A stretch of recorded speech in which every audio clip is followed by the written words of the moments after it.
Thanks for pressing play. This is Saints of Cinema. I'm Timothy Winterstein. And I'm Jay Winterstein. You can get a hold of us. You can find us on Facebook, X, Instagram. Send us an email, saintsofcinemapod@gmail.com. You can go to our website, that's what I would recommend, saintsofcinema.com. All our episodes are up there. This is episode 84. And it's basically, I think, some things that we just sort of randomly started talking about when we were done with the last episode. We decided to make that into a different episode because we just started rambling, and we're not. It's going to be very just concise, short, sweet, no rambling, except for right now, and we're just gonna say the things that we're gonna say, and that's it. I think now is a good. We've just crossed over the half-year point, so I think it's nice just take a moment and reflect on films we've seen and then films that we're really looking forward to just reflect. Reflect on our time this year. Well, so every year it's kind of the same, the flow of the type of films that come out. So there's usually a couple decent ones that get some Oscar talk towards the beginning of the year. And then you've got your tentpole summer films like we've got going on right now. We've got Superman, Jurassic World came out, Fantastic Four. And I think all of those are doing pretty well at the box office.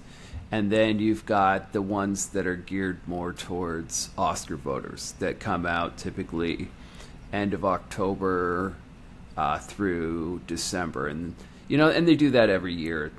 That way, they're fresh in Oscar voters' minds when they're voting for the Oscars in February or March, whatever.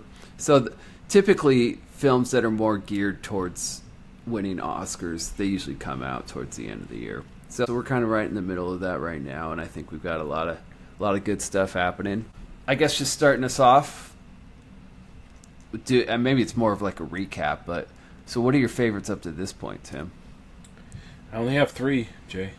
I only have three. Yeah, I wonder if we're they might be the same. Sharing the same three. Well, I'm guessing that 2 out of 3 are the same. Okay. Oh, you've got a surprise in there. I mean, I don't know if you've seen this other one, but so my 3 that I've got on my list right now, which it changes. See what else comes out. Looking forward to October. We'll see what happens. But right now, I've got Sinners, The Phoenician Scheme, and 28 Years Later. Those are my 3 at the moment. I saw Phoenician Scene just came. I think it's on Max. Scheme. Did you say scene? Phoenician Scene, Scheme, Scream. No, it's a scheme. He's got a. I think if there's one actor that I will watch any movie that he's in, Benicio del Toro. Honestly, it's been like this for a while, for me. Okay. But there was a moment where I don't know when this was. It was probably about maybe my sophomore year in college, somewhere around there, where I this is in the era of going to Blockbuster or Hollywood Video and I was just like going through all the movies and like finding something to rent. I was bored. It was in the summer. I was just living in this guy's house, and that's not just living in some guy's house. Yeah, just Man, random you were guy. Rock bottom right there. Yeah, I was like, can I please live in your house? No, a friend of mine. I mean, it was a friend. Oh, of mine, okay. But I was renting a room from him, and I was working nights. My schedule was off. It was just weird. So wait, anyway, when was this? Between college. Maybe it was between my sophomore and junior year in college. Because I think after my living freshman in year, Vancouver? I came home. Yeah, well, near there. Okay, sorry. Anyways, It's fine. Back to Anyway, I just go in there and I would rent random movies. And there was a period of time where it was like I rented 3 Benicio del Toro movies in a row, and I don't know why that was. It wasn't intentional. So I feel like We have a connection. Yeah. You got history. You have history. Anyway, and The Way of the Gun was one of them. He's got another one coming out this year. Are you going to go see it? I don't know, what is it? It's called Yes, of course. One Battle After Another. Oh, I'm actually really. I am absolutely seeing that movie. Absolutely yes, seeing that's on my list. That's on my list. I wrote it down right here. PTA. Yeah. It's coming out in September. Paul Thomas Yeah, Anderson's film. Actually, yeah, this is definitely one of my ones I'm excited. I know we're kind of getting ahead of ourselves here, but but that's definitely one. So Benicio del Toro. Good for him. I'm just proving my proving the point. And is it just me, or are he and Brad Pitt? Don't they look like if one or the other was born in the opposite country, that they would be the same person? If you guys don't believe me, just sometime pull up a picture, Brad Pitt, or go back a little bit. Go back to maybe, I don't know, early 2000s, something like that, and pull a picture of Brad Pitt from that time period, like Fight Club time period. Benicio del Toro. I mean, I'm gonna take your word for it on that one. That's a bit of a stretch, but if you say so, we can go with it. No, it's not. It's not. Yeah, so two of those I have as well. Sinners, 28 Years Later. My third one is right now. It's kind of F1 is filling in that third spot. Looking back, I think it's a little stronger than the Mission Impossible, which are kind of this. They're kind of the same film in a lot of different ways, but I think F1 is one that's got a little more staying power than Mission Impossible. So yeah, those are my top three. I was really excited for Mickey 17, Bong Joon-ho's film. It's his coming off Parasite. I had some high hopes.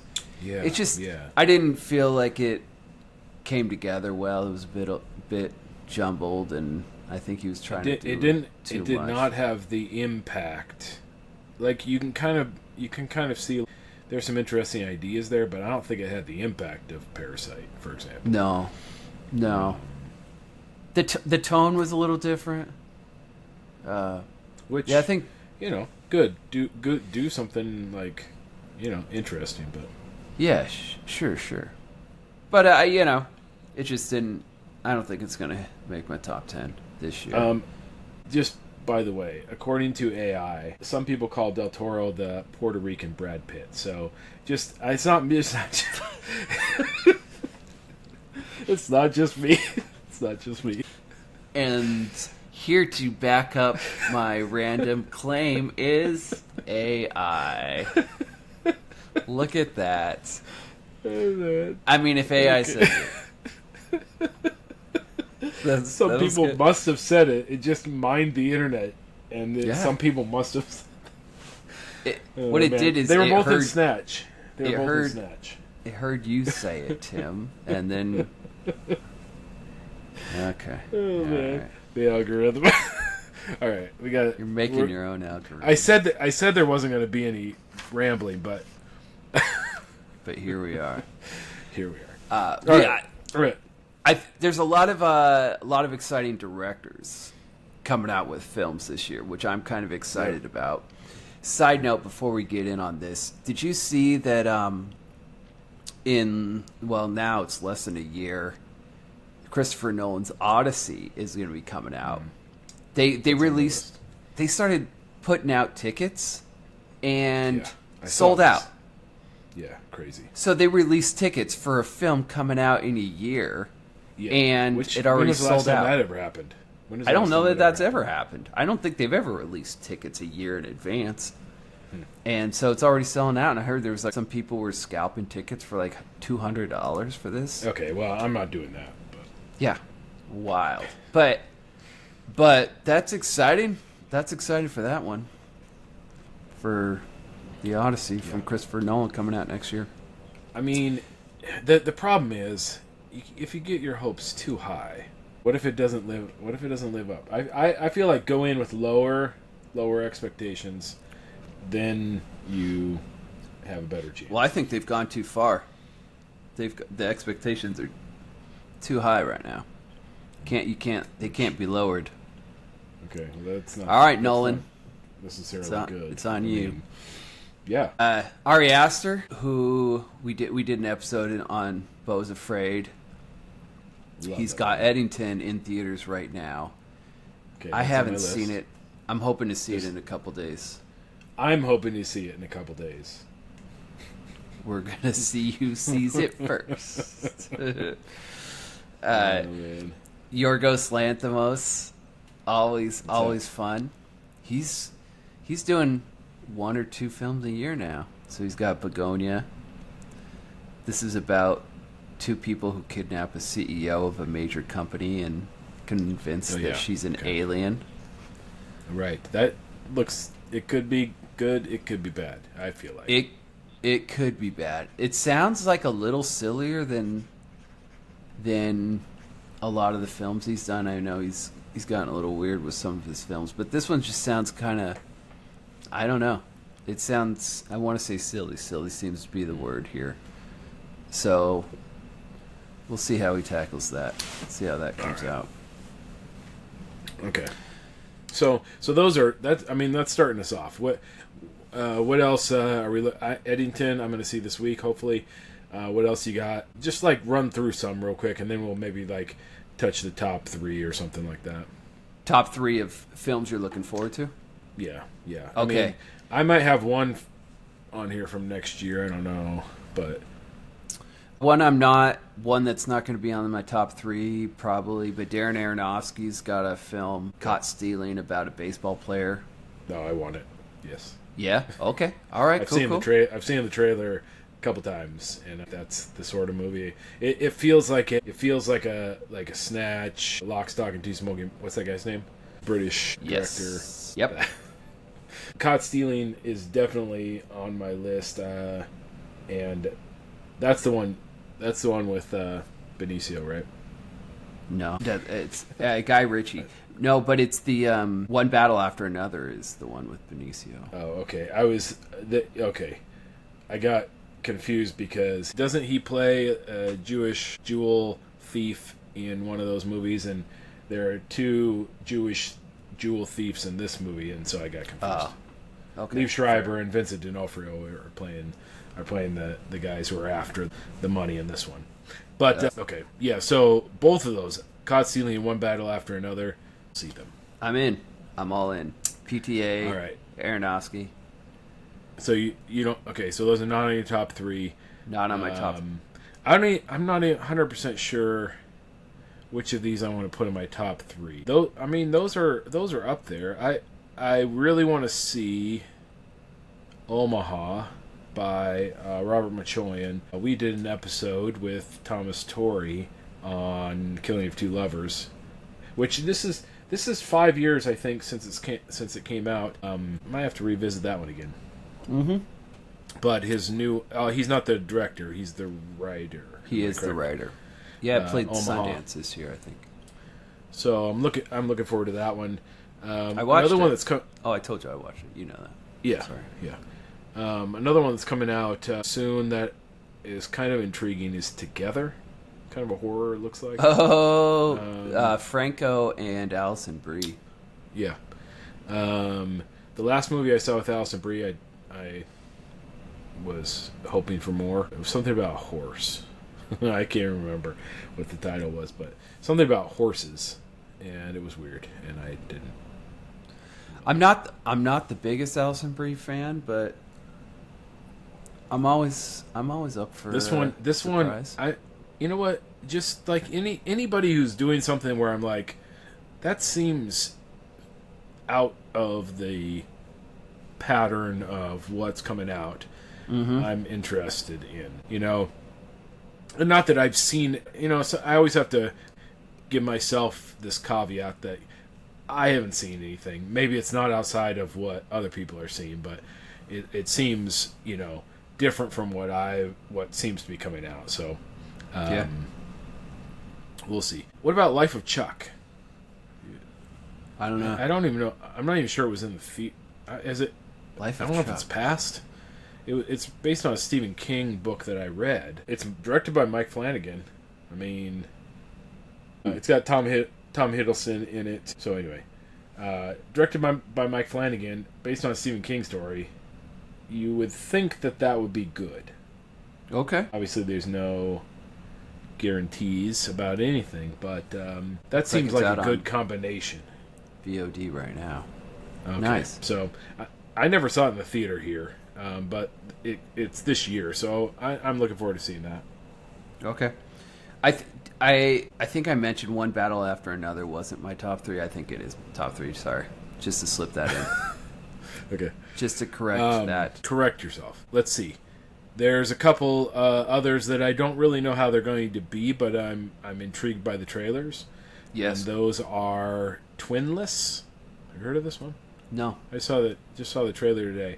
It's about this guy who he goes to like I don't know what you call it, a support group for people who have lost their twins, and then he meets another guy who's sort of like his brother who died, and so sort of develops this relationship, but maybe it gets a little like sinister so I don't know. So that sounds interesting to me. And also Honey Don't. I've seen the trailer a couple times. Joel Cohen, Margaret Qualley. Seems interesting. Maybe we'll see. Sometimes I get tired of scamming preachers, but I feel like I'm in a space where I can see another movie about a scamming preacher. You can fit one more in there. I mean, sometimes I'm like, I don't want to see another movie about a scamming preacher.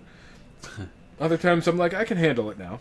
So, we'll see. To add to my non-top 3 list is the drama with Robert Pattinson. I think I've maybe touched on it. It's Robert Pattinson, Zendaya. This is from the director of Dream Scenario with Nicolas Cage. Oh yes, you did. And Sick of Myself. Although we may have mentioned it in our post-episode part last time, but I remember you talking about it to me, at least. Yeah. So I'm excited about Robert Pattinson's choices. You know, he's done some interesting stuff, and so this looks like it's another interesting choice. I think A24 has already picked it up, and the director does some interesting things. So I'm excited to see what it does with it. I mean, I think the premise, the summary of the film, the plot is fairly straightforward. I guess there's a couple, and before they get married, one of them finds out that the other one's got some secrets, which, I mean, okay, doesn't sound like much as a film.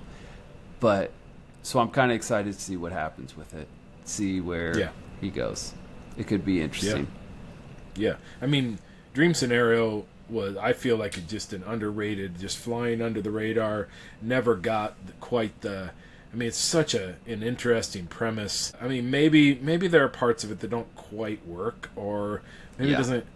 But I feel like it's such a out of the ordinary type of movie that you kind of just have to be like, I mean, what are you going to do? You just got to admire the audacity, right? Like, Always Afraid was like that for me. Like, you just got to be like, all right.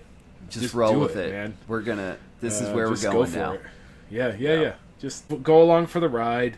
Maybe you suspend your disbelief just for a minute and, set aside your severely critical eye and just kind of just be like, okay, we'll see what happens. Exactly. So I'm in on stuff like that. Let's see. I really love Nobody, and I'm hoping for good things from Nobody too. I mean, if it feels like a straightforward sequel, and so maybe it won't be like on my top 10, but I kind of want to see it. Black Phone 2 is in that realm for me too, as far as sequels. Like, Scott Derrickson does interesting things, and so I'm interested. I don't know. That might be one I wait for it to come out on streaming in some way. I mean, the Black Phone, I just like the aesthetic of the 70s, just overwhelming in some of the ways that Longlegs was.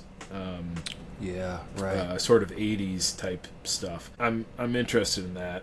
So those are probably the other two. There's this film that played South by this director Andrew Patterson. There's this film's called The Rivals of Amzia King, and I've been following Andrew Patterson ever since I saw this film out at Slamdance. This must have been, I don't know, years ago. He directed this film called The Vast of Night, which I was absolutely blown away when I saw this film. And it was one of those moments where you're like, this guy, and hearing him talk at the Q&A, you're just like, this guy's going to make amazing films. So I've been following him ever since, seeing what his next project was. And so his next film, they premiered at South by, like I mentioned. So I don't know when it's getting released. I don't know when it's coming out. I don't know what's going to happen to it. But hopefully we'll be able to get to see that one this year. I'm excited for that one. If you haven't seen The Vast of Night, I think it might still be on Prime streaming. But check that one out. It's a great all ages kind of film. Throwback to the 50s sci-fi alien kind of thing. It's a great film. Yeah. So I think I was gonna pull a late segue. I don't know if it's too late for it, but you mentioned Long Legs, and the director Osgood Perkins has another one coming out this year. The Algorithms knew me and threw me a trailer a couple days ago for his film Keeper. I think it's coming out in November, and I don't know anything about it. I just watched the trailer, and the trailer's kind of super vague. It's just a bunch of different shots of, like, women doing things and throw in some creepy music and then throw in some bloody screams at the end. And I don't know, for some reason, that does it for me. So I was super pumped about this film. So this one's on my, like, top 3 films that I'm excited to see this year. Remind me and whoever's watching of the title of that, the one by Andrew Patterson. It's The Rivals of Amzia King. King, maybe? You have to send me the Matthew name McConaughey. Okay. Send me that title. Here are a couple. Recently I've been seeing stuff for Sketch. Yes. Which is I've seen the trailer a few times at the theater now. I don't know if I've seen the trailer yet, but it's produced by someone that we have been familiar with for a very long time, named Steve Taylor, and we play his music for our families, and and they love it. They love it. I'm sorry, but I don't care because I'm going to keep playing it. This disco used to be a cute cathedral. I just heard the other day. Anyway, he's producing a movie, and there's some interesting. I mean, right now it's got 100% of Rotten Tomatoes. So we'll see when it gets out there a little bit wider. But I think that's coming out soon. It's coming to the theater here in Bloomington, which, not a ton of. We don't always get everything here. So Sketch is on my list. One more and it before feels like a good all-around family kind of film. I think Angel Studios is putting it out, so it feels like I'm feel good. I'm not 100% sure about what comes out, but it looks to me like it's in an interesting place between somebody who wants, like, I only want nice things, but it's also challenging maybe to some degree in terms of it doesn't necessarily sugarcoat things are going on for children, right? Which I feel like in some ways we've sort of neglected the necessity of the fact that maybe children need to know that there are scary things, but also that they can be conquered. Now, I'm not saying that I don't know really a lot about the movie, but I think that there might be some place for that, which is there's not a lot of films doing that. They're sometimes we sugarcoat things. Anyway, so looking forward to that. I don't know when some of these other ones are coming out necessarily, but Park Chan-wook has one coming out called No Other Choice, which Just Oh, right. see what's going on with that. And then I got two others that I'm looking forward to, and I'm not 100% sure when they come out. Big Beautiful Journey, which I'm a big Kogonada fan. This is one of my favorite films ever. Not everybody likes Columbus. I've met somebody who's like, that's the most boring movie I've ever seen. I disagree, obviously. And I live about an hour from that town, so it was kind of interesting to see some of the shooting locations. Anyway, but Kogonada has a new movie called, you said September, Big Beautiful Journey. Looks interesting. He also did After Yang, which we did an episode. We had an episode. Yeah, Scott Stigmeyer. Yeah. After Yang. And the other one, I'm not sure. I don't know when this is coming out. I don't know if it's this year, next year, and I don't know that anybody else knows either, but The Way of the Wind, Terrence Malick has a film of episodes of the life of Jesus, and which I'm always a little iffy doing things like that. I'm interested to see how Malick handles it, so. Yeah. Always interested in any Malick stuff. He's going to take his time. I think he's editing it. I think it's supposed to be close. I mean, it might not be till next year, but it's supposed to be close. So I think that's all I've got on my list so far that I wrote down at least. Okay. You got other things? There's this film that's coming out on my birthday called Weapons. Have you seen anything about this? I saw like kind of an ad for it. I didn't actually watch the trailer though. See, honestly, the difference between they did it on purpose. The difference between my wife and I when we're looking at movies, so just the major one. Anytime I recommend a film or I like, hey, we should go see this film, and I know it's coming. The first question she asks is, "Oh, what's that about?" And I should know by now, and I should be prepared. But I don't know. I don't base films that I want to see based on like what it's about. Which I've realized about myself is, first of all, it could be the director. That's a big thing. If the director's putting out a film, I'm familiar with his previous stuff, or I liked his previous stuff, then hey, I'm just going to go see his next film. Or the way he does things, so I'm going to go see his next film. Or regardless of what it's about. Right. Or the other thing is, I've heard a lot of good things. A film will show up like, oh, this one's got 100% Rotten Tomatoes. Oh, best film of the year. And then, if enough people say it, then I don't care what it's about. Well, now I just have to see it. Yeah. So, and then it gets to a point where if I find out what it's about, like I don't even want to know because it might ruin it at that point. So it's kind of more exciting to go into a film based on either someone said it's good or based on the director's previous films. I think it'll be good. So, yeah. So for this one, I think I heard, 100% Rotten Tomatoes, and I saw, I don't know, an ad for it or something. I saw a poster for it. So this film, let's see, it's called Weapons, you said. Weapons. You said So, but then getting ready for the podcast, I did look it up. I looked up a brief summary. So this is when all but one child from the same class mysteriously vanish on the same night at exactly the same time. A community is left questioning who or what is behind their disappearance. And then I come across this quote. I guess someone from Men's Health magazine said it's compared it to a horror version of PTA's Magnolia, which, okay, you got me right there. I'm in. I'm in. Yeah. I'm super excited about this film. So that's all it takes to get me excited about a film. Now that you say it, I did see the trailer, and I was like, I'm in.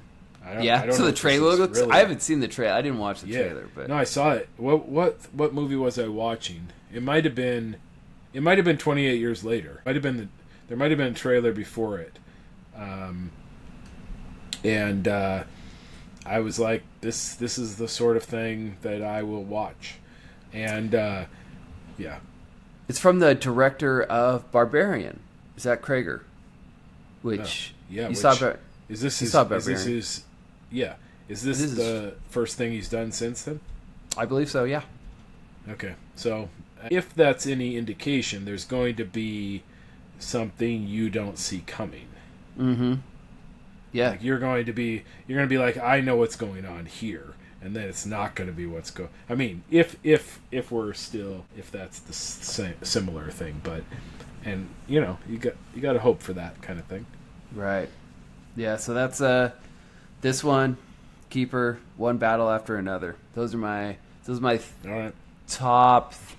There's a lot of films I'm looking forward to. Those might be the top ones, and.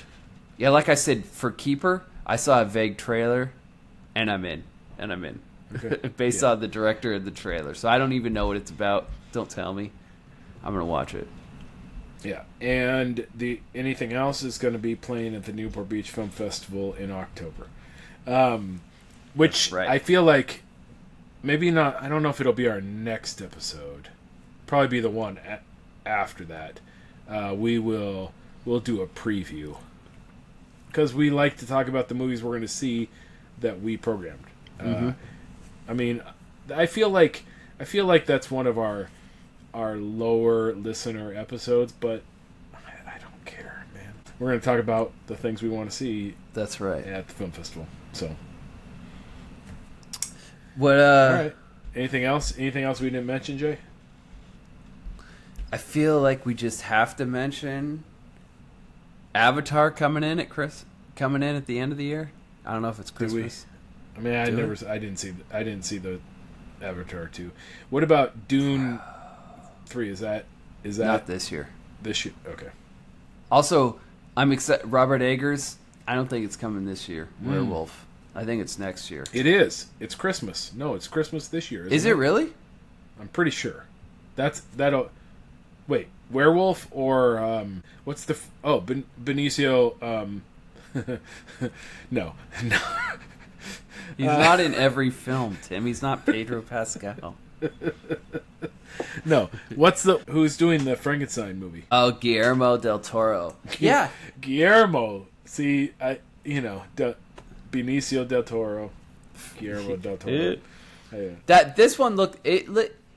I didn't have it on my list of ones that I was excited to see, but yeah. Guillermo del Toro, I mean, visually he's going to do something wild. So I think it should definitely, maybe it should have been on my list. The Pinocchio one was great. Fantastic. Okay, I think isn't Werewolf coming out this? What does your Google machine say? My Google machine says it says next year. Oh, okay. Well, I thought it was this year, but anyway. Yeah, because I definitely looked that one up. That's okay. Well, it's still on my list. Otherwise, that would have been. The Way of the Wind might be 10 years from now, but that's on my list. So true. Okay. Anyway, what do you got? Anemone. Wait, what's that? We talked about this maybe before? No. This is one I'd forgotten about, and I'd looked up a few lists of, films that people were excited about, or like most anticipated films of this year, and this is one that was not on any of those lists. Ronan Day-Lewis, I assume related to Daniel. He's directing his father, and I guess again supposed to be done. Again, no, it's coming out in October. This is another film. No, I know. No, but I mean, he was done acting, right? Yeah, no, he retired.